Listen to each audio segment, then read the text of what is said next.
여러분, 저는 오늘 서양의 오리엔탈리즘에 대해서 얘기해 보려고 합니다. 사실 용어가 생소하고 처음 듣는 말이라서 그렇지 별로 어렵진 않습니다. 서양 기준에서 바라보는 동양이란, 우리도 느끼고 있겠지만은 서양이 동양을 아주 좋게만 보진 않았겠죠? 차별적인 시선으로, 그리고 비하하는 시선, 때로는 좀 불쌍하고 동정하는 시선으로 바라보던 게 이 오리엔탈리즘입니다. 이들은 한 수 아래니까 우리한테 기어 올라오지 마. 어딜 기어 올라와. 이게 사실 서양의 영향을 받은 우리나라 사람들은 아주 익숙한데, 만약 이걸 중국인들이 보고 계시다면 좀 이해가 안 가실 수가 있어요. 중국은 역시 서양이다, 그리고 백인 찬양 이런 게 별로 없거든요. 우리는 이런 지도를 봤을 때 서양이 중심이고 동양이 변방에 있다 이렇게 생각하지 않습니다.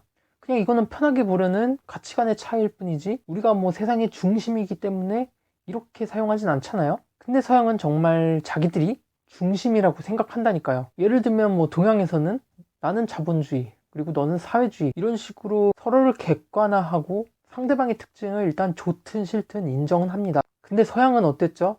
나는 자본주의, 그리고 너는 비자본주의, 나는 민주주의, 너는 비민주주의. 아니, 이게 무슨 차이가 있냐, 너랑 나랑 다르다는 뜻인데, 이게 별 차이가 없는 것 같아 보이지만 이건 아주 위험한 사상이에요. 내가 자본주의고 너는 사회주의다, 그냥 서로가 다른 생각을 갖고 있어서 다른 것 뿐이다, 이렇게 생각하는 게 정상입니다. 그러나 나는 민주주의고 너는 비민주주의다 라는 것은, 세상에 옳은 것은 민주주의 하나고 비민주주의인 너희들은 비정상이야. 그러니까 서양 자신들 종교처럼 유일신, 유일개념 이런 거죠. 나 이외에 다른 신들은 없다, 그러니까 나만이 옳다, 이런 위험한 생각에 기초를 하고 있어요. 그러다 보니까 인도가 영국 기준에서는 좀 가난할지는 모르겠지만 그래도 자기 생활대로 나름대로 행복하게 잘 살아가고 있었는데, 영국은 그렇게 생각하지 않습니다. 아니, 저렇게 미개하다니, 우리가 가르쳐줘야 돼, 잘 계도해야 돼. 서양이 우월하고 동양이 열등하기 때문에 서양이 도와줘야 된다.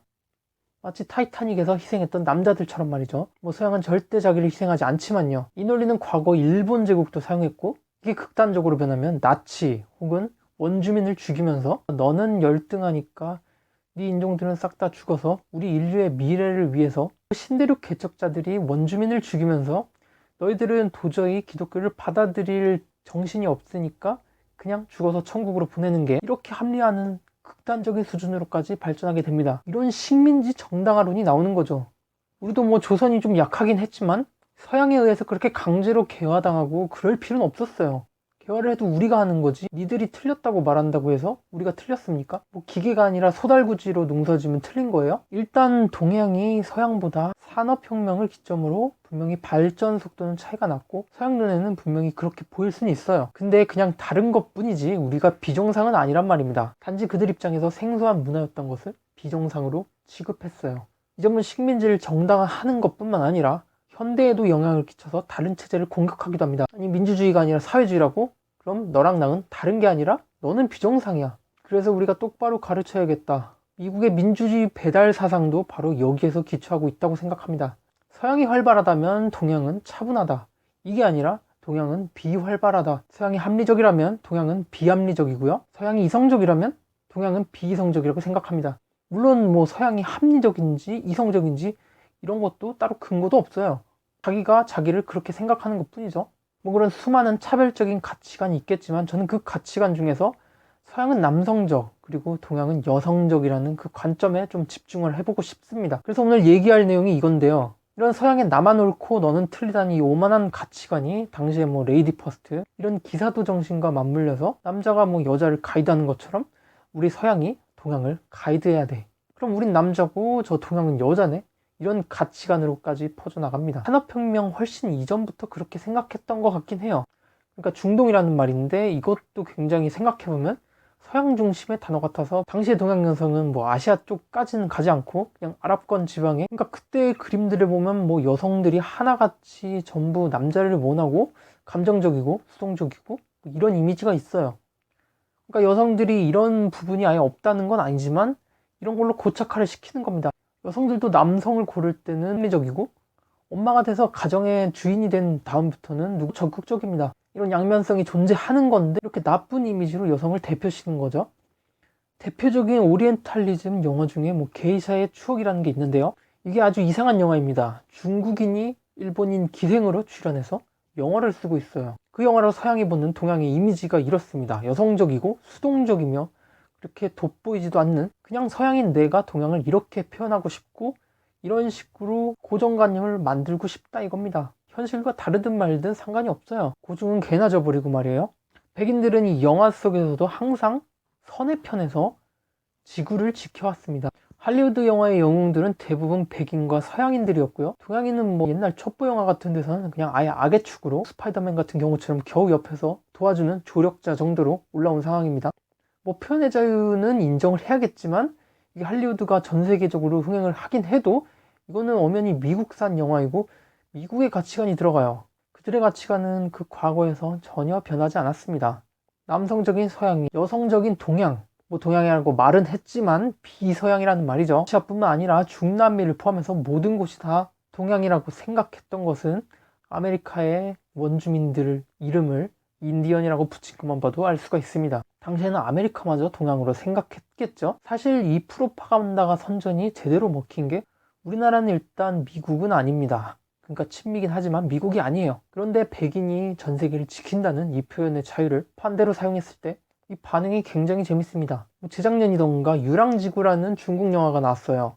굉장히 CG도 화려하고 중국의 기술력을 엿볼 수 있는 아무튼 뭐 그런 영화였는데 중국인이 세상을 구하는 컨셉의 영화였어요. 근데 중뽕이 묻어서 보기 싫다는 사람이 굉장히 많았습니다. 영화 자체는 굉장히 잘 만들었는데도 불구하고 중국이 세상을 구하는 게 불편하다는 거죠. 우리나라 사람들은 미국인이 아니지만 벌써 미국 사람처럼 생각하고 있습니다.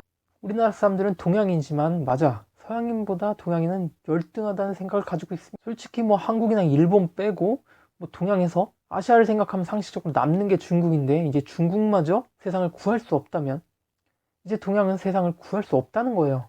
이 프로파간다라는 게 50%를 넘기기 전까지는 극심한 저항을 받지만 과반수만 넘기면 상식이 되는 것 같아요. 미국의 가치관에 잠식된 우리나라가 살짝 걱정됩니다. 왜냐면 그 가치관이 결코 좋은 게 아니거든요. 그래서 저는 왜 서양이 남성적이고 동양이 여성적인지 이런 걸 일일이 반박하진 않겠습니다. 이런 개소리에 일일이 반박하기보다는 똑같이 개소리를 해보겠습니다. 눈에는 눈, 이에는 이라고 개논리에는 개논리로 반박해야죠. 저는 서양이 오히려 여성적이고 동양이 남성적이라는 새로운 개소리를 좀 해보려고 하는데요. 서양의 오리엔탈리즘 이 개논리가 그들 나름에는 근거가 있듯이 저도 나름의 근거가 있습니다. 남성성과 여성성을 바탕으로 하나둘씩 얘기해 볼게요. 자, 첫 번째로 종교입니다. 일단 서양과 동양의 종교 개념이 좀 달라요. 저는 아시아만 한정해서 동양이라고 하겠습니다. 그러니까 뭐 이슬람이나 아프리카, 남미 종교 이런 거 다 뺄게요. 자, 먼저 서양의 종교 어떤가요? 뭐 그리스, 로마까지는 좀 달랐지만 그래도 그 이후로부터는 대부분 유일신입니다. 기독교죠. 어떠한 한 신이 있고 그 신을 따릅니다. 그리고 그 신을 따르는 데는 어떠한 의심도 없습니다. 뭐 아이돌 같은 거죠. 우상숭배. 그리고 동양의 종교 어떤가요? 서양의 종교와는 다릅니다. 가장 중요한 특징은 신이라고 부를 만한 개념이 없다는 겁니다. 뭐 서양 학자들이 자기들의 오만한 관점에서 동양의 종교를 정의를 할 때 골머리를 썩힌 게 바로 그거였어요. 이 뭐 유교나 불교 이런 것들 신이 없는데 뭔가 신념으로 따르고 있긴 해. 이걸 종교라고 정의해야 되나? 사실 종교라는 게 동양과 서양이 애초에 다른 개념일지도 모르는데 억지로 서양의 정의 안에 쑤셔 넣는 거죠. 불교나 유교, 도교 이런 거 다 보세요. 자기 수련을 하고 내세를 믿고 내가 어떻게 살아갈 것인지를 결정을 합니다. 그러니까 서양은 신을 따르는 굉장히 수동적인 이치임에 반해서 동양은 신이 아니라 스승님이나 뭐 멘토 같은 창시자 같은 게 있고 그마저도 별로 중요하지 않습니다. 대부분 뭐 나처럼 되고 싶으면 수련을 해라. 너도 신이 될 수 있다. 스스로의 삶과 가치관을 스스로 결정하는 아주 자기 주체적이죠. 자, 그럼 종교라는 부분을 보면 서양이 충분히 수동적이고 동양이 적극적일 수 있다는 것을 알았습니다. 자, 그럼 남녀 차이를 볼게요. 보통 여자가 훨씬 더 종교적입니다. 누군가를 따르는 것은 여성에게 있어서 나름의 본능과도 같습니다. 아무래도 신체적으로 남성보다는 약하기 때문에 남성을 잘 따라야만 자기의 안전이 보장되었던 것이 자기 유전자에 각인이 되었을 거라고 생각합니다. 남자아이들이 축구하고 게임하거나 뭔가 취미에 빠져 있을 때 어떻게든 자기를 드러내고 뭐 승리하는 거 이런 거에 관심이 많을 때 사춘기 여자아이들은 뭐 남자 연예인들을 봅니다. 이렇게 어릴 때부터 벌써 갈린다는 거. 자, 그럼 동서양의 종교에 이 관점을 적용하면 어떻죠? 종교로 스스로의 자기 삶을 찾는 동양은 마치 사춘기 남자아이와 닮았고 신을 따르는 서양은 사춘기 여자아이와 닮았습니다. 자, 둘째로 서양의 표현 문화입니다. 동양과 서양 사람을 비교해보세요. 누가 더 많이 말할까요? 누가 더 표현하기를 좋아하고, 누가 더 조용하고, 누가 자기 표현을 절제할까요? 뭐 제가 아니라도 많이들 느끼실 겁니다. 통념상 그리고 실제로도 동양은 표현을 자제하고 서양은 좀 더 자유롭게 표현하는 걸 좋아합니다. 그래서 오리엔탈리즘의 서양은 이렇게 생각했겠죠. 남자는 적극적으로 표현하고 여자는 항상 수동적으로 남자 옆에서 뭐 조용히 말없이 있는다. 물론 그게 과거 뭐 중세시대 때 남중여비, 남중여경 이런 사상이 팽배할 때는 말이 됐어요. 왜냐면 남자가 여자가 시끄럽게 굴 때 해버릴 수 있었으니까요. 뭐 데이트 신청이나 청혼 이런 적극적인 모든 것은 남성이 권리로 갖고 있었죠. 그때 남성은 자유롭게 발언을 했고 여성들은 침묵했지만 지금은 다릅니다. 여성 인권이 그때와 비교해서 많이 올라왔고 자유롭게 본능을 표출할 수 있는 현대에 들어서는 여성이 표현을 안 한다. 이거 완전 개소리죠. 남성들이 별로 말이 없는 게 보통의 상식이고요. 남자가 한마디 할 때 여자는 10마디씩 합니다. 남자친구끼리 만나도 그렇죠. 그냥 말없이 게임만 하고 여자들은 커피 마시면서 5시간을 떠듭니다. 현대 기준으로 남자보다 여자가 표현이나 말에 적극적인 것은 국룰이고요. 그리고 저는 지금이 남성성과 여성성이 훨씬 더 자연스럽게 표출되고 있다고 생각합니다. 자, 그럼 저는 결론을 얻었습니다. 중세시대의 남성성과 여성성은 아무래도 본능이 억제된 왜곡된 남성성과 여성성이었다. 본능이 좀 더 자연스럽게 표출되는 현대에 이르러서는 오히려 표현에 적극적인 게 여성성, 그리고 표현을 자제하고 절제하는 게 남성성입니다. 동양은 과거로부터 직접 대화하는 것보다는 무언의 분위기나 말줄임, 그리고 표정으로 많은 것을 대체했습니다. 반면에 서양은 어떻죠? 그냥 말이 많습니다. 동양 유튜버나 서양 유튜버 그냥 한번 비교해보세요. 대부분 서양 유튜버들이 오디오가 안 비어요. 자, 그럼 표현을 자제하는 동양 문화가 남성성을 갖고 있을까요? 아니면 시끄럽게 자기 의견을 마음껏 표현하는 서양 문화가 남성성을 더 많이 가지고 있을까요? 저는 그리고 이것도 말씀드리고 싶습니다. 남녀의 리액션 차이. 남자끼리는 뭐 중요한 상황이 아니면 뭐 개인적인 사교 대화에서는 별로 반응을 안 해도 개의치를 않아요. 그냥 건성으로 대답해도 된다는 겁니다. 근데 여자들끼리는 와 진짜 대박 왜 그랬대?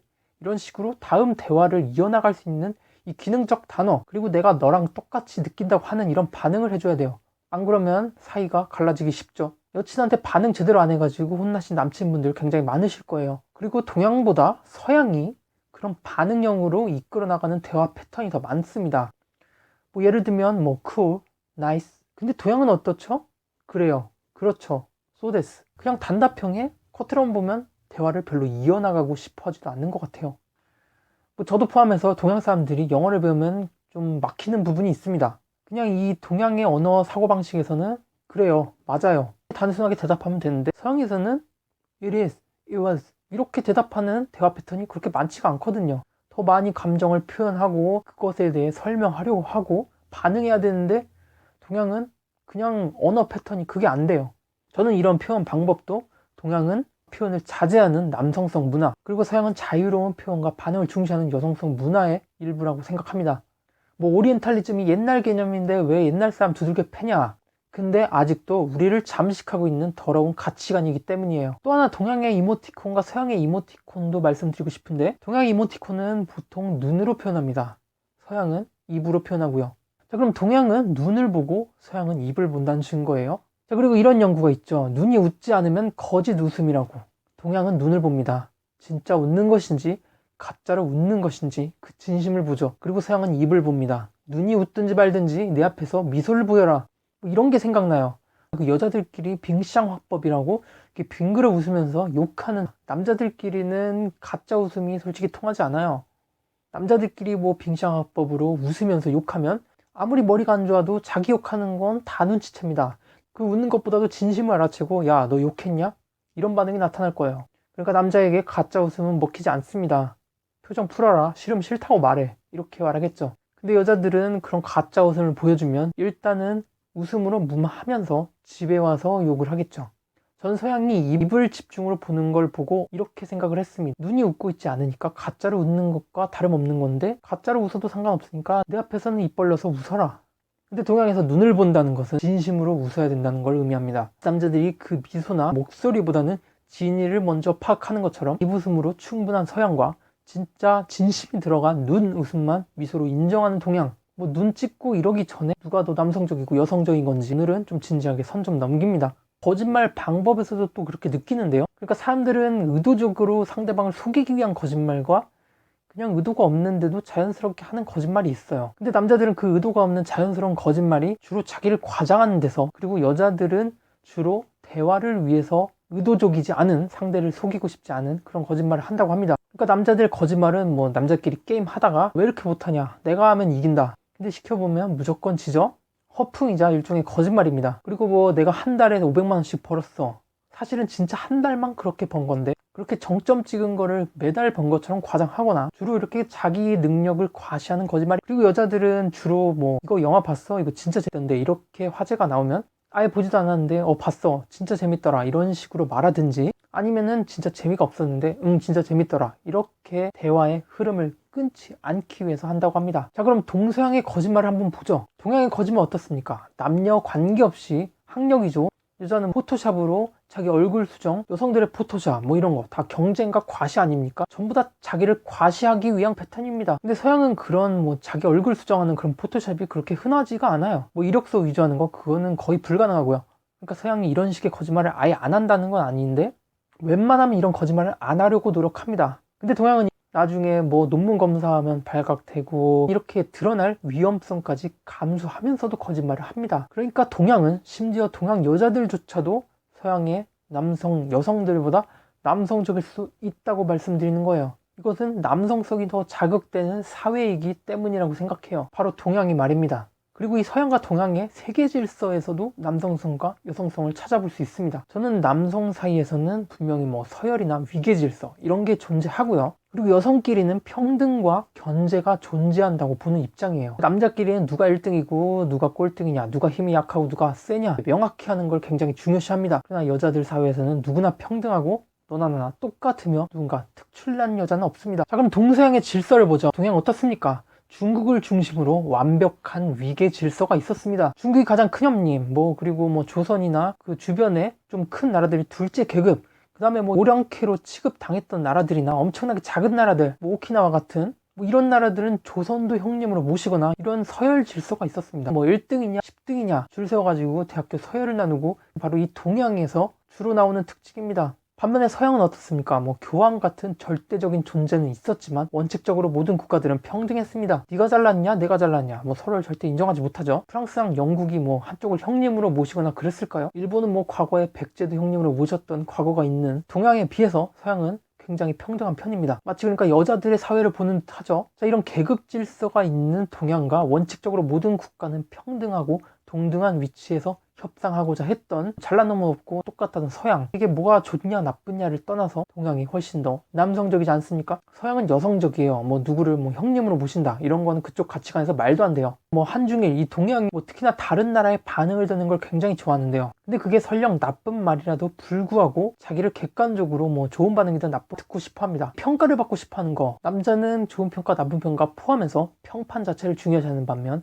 여자는 좋은 평가를 우선시하는 이미지를 더 중요하게 생각합니다. 여자들도 남의 평가 중요하게 여기지 않냐 이러실 분도 계실 텐데, 제가 아는 한 여자들은 나쁜 평가는 별로 듣고 싶지 않아 합니다. 여자들이 보통 좋은 평가만 듣고 싶어 하지, 넌 솔직히 객관적으로 말해서 못생겼다 듣고 싶어 하는 여자들 있나요? 근데 남자들은 너 솔직히 객관적으로 못생겼다 받아들이죠. 마찬가지로 한중일 아시아가 그래요. 나쁜 평가도 포함해서 들으려고 해요. 일본은 좀 아닌 것 같긴 하지만 마치 남자들처럼 나쁜 평가도 그렇게 굳이 개의치 않습니다. 그러니까 남자들에게 나쁜 평가가 네 인생 왜 그 꼬라지냐, 네 똑바로 안 하면 인생 조진다, 이거는 그냥 팩폭 같은 거죠.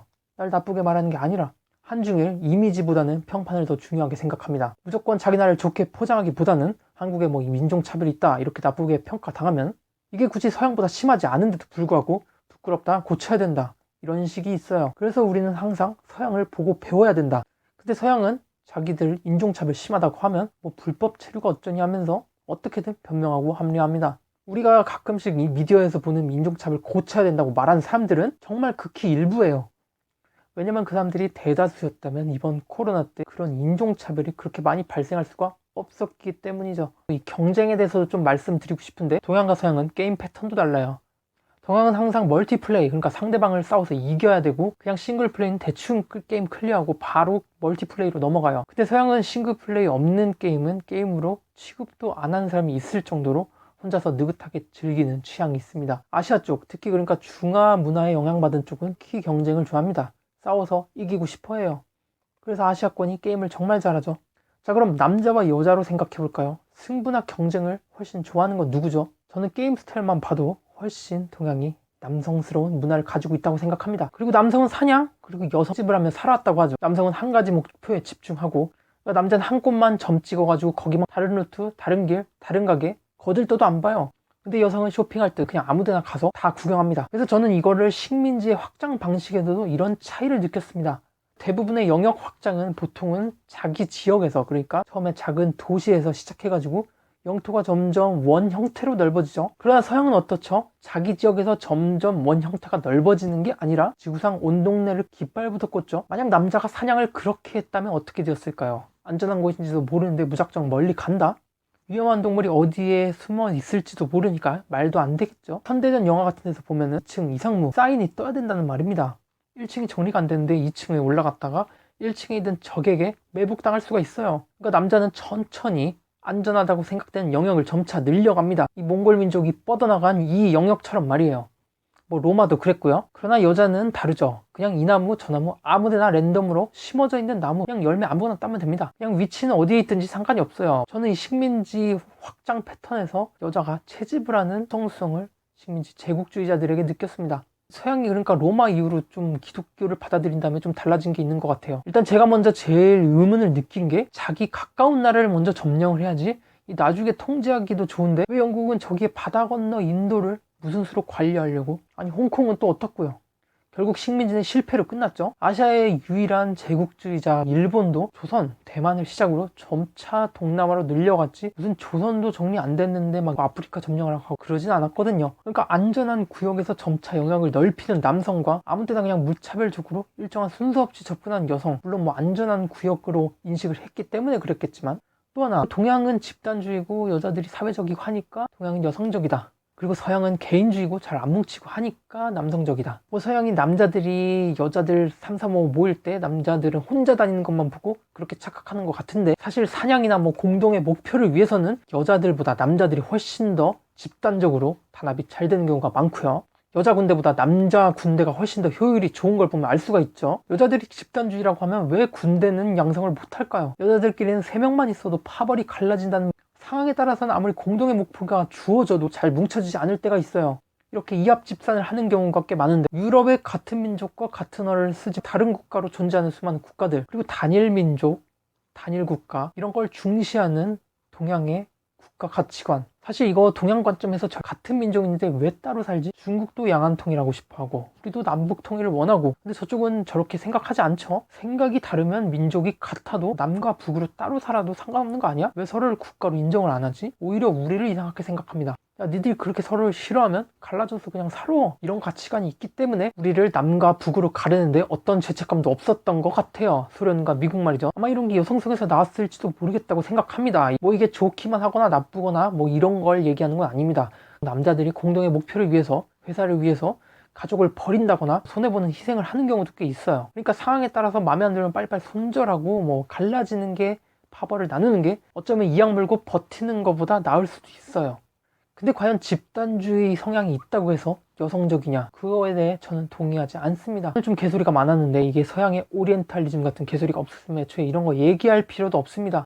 서양은 처음에 이슬람 중동한테만 이런 차별적인 시선을 줬거든요. 근데 이게 점점 확장되더니 아시아까지 차별적으로 대합니다. 뭐 남미는 자기 피가 많이 섞여서 그런가 그렇게 차별을 안 하는 것 같기도 하고 중동은 제가 잘 몰라가지고 여성스러운 게 있는 건지 없는 건지 잘 모르겠지만 우리 동아시아는 절대 여성적이지 않습니다.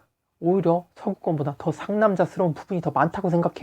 관점에 따라서 우리 과거의 과부들이 혼자 살면 살다 죽었지 절대 재혼은 하지 않겠다. 재혼을 수치로 여기면서 남편과 의리를 지키는 것을 당연하게 생각해왔던 이 지조와 절개 문화 그리고 재혼에 관대했던 중세 유럽 여자들의 의리는 여적이라고 해서 가볍게 생각하고 남자들의 우정과 의리를 더 좋게 쳐줬던 동서양을 불문하고요. 그런 인류 문화로 볼 때 죽은 남편과의 의리를 지켜오던 그래도 2000년대까지도 이혼을 꺼렸던 서구 문화가 나서부터 달라졌지만 그래도 이혼은 정말 죽지 않으려고 선택하던 동양 여성들 오히려 쉽게 이혼하려고 하는 서양 여성들보다도 훨씬 남성적일 수 있다는 말씀입니다. 제가 오늘 만든 거지 같은 개소리, 여태까지 서양이 동양에게 씌워온 이 프레임들이 이렇게 나쁜 의도를 가지고 적절하게 근거를 가져와 가지고 정교하게 만들면 언제든지 차별을 정당화할 수 있는 이론이 될 수 있다는 것을 제가 보여준 겁니다. 제가 말씀드린 것 중에 뭐 여자를 비하는 바로 나설 수도 있습니다. 뭐 여자가 파벌을 잘 가른다, 종교적이고 맹목적이다, 우정이 약하다, 뭐 기분 나쁘실 수도 있는데 그냥 인류가 살아온 역사들을 그냥 얘기하는 겁니다. 그냥 여자가 보통은 자기 안전을 보장받지 못하니까 어떻게든 질투하고 견제하는 게 있다 보니까 약해 보이는 거고, 그리고 여자들이 이런 질투 본능 이런 걸 배제하고 살아가기가 좀 어려워서 우정이 약해지는 거지. 만약에 여자들이 질투 본능 같은 걸 다 배제한다면 여자들도 오랜 우정을 쌓아갈 수 있다고 생각합니다. 어떤 남편이 두 아내를 두고 죽었는데 그 두 아내가 뭐 남자 못지않은 몇십 년 우정으로 함께 살아가는 경우도 봤고요. 그리고 남자들도 뭐 물론 자기 안전과 지위가 보장이 안 된다면 배신하고 우정을 배반합니다. 자기가 얼마나 안전하다고 느끼냐에 따라서 그렇게 행동을 하는 것 같아요. 주로 여자들이 안전하지 않은 경우가 많았기 때문에 우정을 배반하는 경우도 많았던 거고요. 뭐 파벌 싸움, 이것도 좀 주어진 상황이 만약에 집단이고 서로 좋든 싫든 부딪혀 하는데 또 서로 공격할 수는 없는 뭐 그런 회사 같은 상황, 이렇게 폭력성을 보이기 어려울 때 주로 파벌 싸움이 자주 생기는 걸로 생각을 하는데, 남자들이 보통 폭력성을 잘 표출하고 억제를 하지 못하니까 파벌 싸움이 잘 안 일어나는 걸로 착각을 하세요. 남자들이 뭐 폭력성으로 파벌 싸움 대신에 해결을 하기 때문에 파벌 싸움이 상대적으로 여자보다 잘 일어나지 않는 거지, 남자들도 폭력성을 보이기 어려운 조건이 충족되면 여자들보다 충분히 파벌 싸움 많이 합니다. 이렇게 여성성 자체를 욕하는 게 아니라 여자가 폭력성을 드러내기 어려운 사회 상황이다 보니까 대신 폭력으로 해결하는 대신에 파벌 싸움으로 해결하는 사회적 조건을 갖고 있다. 뭐 여자들이 종교적인 것도 스스로를 지킬 수 없는 상황이니까 어쩔 수 없이. 남자들도 옛날에 재정일치 사회를 보시면은 자연으로부터 스스로의 안전을 보장받을 수가 없으니까 하늘한테 빌고 태양한테 빌고 하면서 종교적으로 충분히 변할 수 있었습니다. 그냥 상황에 따라서 인간성은 남자나 여자나 똑같지만 어떤 차별적인 상황이나 그런 충족 조건이 여자들에게 더 자연스럽게 더 불리하게 발생하기 때문에, 그래서 제가 일반화를 한 것으로 좀 생각을 해주세요. 뭐 악플은 환영하는데 일일이 반박하진 않겠습니다. 한국 요즘 너무 피곤합니다. 지금 뭐 여혐, 남혐 이런 거 다 신경 써야 돼서. 근데 오늘 제가 계속 말씀드리다 보니까 진짜 진심으로 생각해왔던 것과 다르게 동양이 훨씬 남성적일지 모른다고 생각했습니다. 그렇다고 해서 뭐 서양을 차별이나 비하를 정당한 근거로 삼진 않을게요. 동양 물건이 세계 최고였을 때, 특히 중국 물건, 도자기나 차 이런 게 정말 최고급 물건이었고 중국이 개발한 기술로 발전할 수 있었잖아요. 원래 서양 애들은 동양을 잘 따라왔어요. 아무튼 동양이 쭉 앞서다가 한 몇백 년 내줬는데 이제 다시 왕위를 계승할 때가 온 것 같습니다. 이제 백인 남자 토니 스타크가 아니라 아시아인들이 지구를 구하고 서양인들은 이 동양인 영웅에게 따라오면 된다고 생각해요. 뭐 이런 류의 영화가 많이 나와야 된다고 생각해요. 근데 이 서양인들이 아시아인 차별하듯이 우리 쪽에서는 뭐 백인 차별하고 그러지 않을게요. 아시아가 캐리하는 거 따라오세요. 그냥 버스 타세요. 차비는 안 받을 테니까 무임승차 하시면 돼요.